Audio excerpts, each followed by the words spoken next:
Hello guys जय जगन्नाथ। तो आज बहुत जोर से शीत लगुला किंतु उठा पड़ो ही पड़ो कारण जेहेतु घर बड़ पुओ माने सबू कम मत ही करने पड़ो।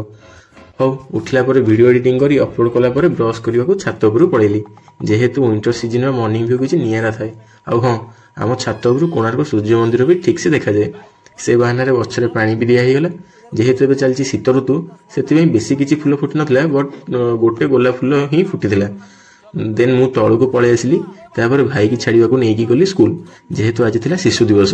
दिने समय भी थी मु दिने थी शिशु किंतु बर्तमान समय बदलिया सह सबकि बदल जाइए भी बड़ पिला हो छाड़ से कथा कही किसी लाभ ही ना।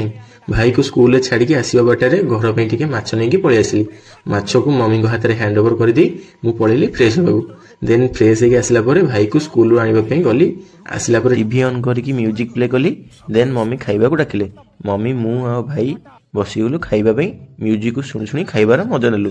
खाई सारा पर मु बाहरी गली दुकान को जानी मु ना दुकान जीवा बाटे ताज होटेल पर एक इमारत देखिली किंतु पर जाना पाइली सेटा ताज होटेल नुह सेटा होची पुलिस स्टेशन।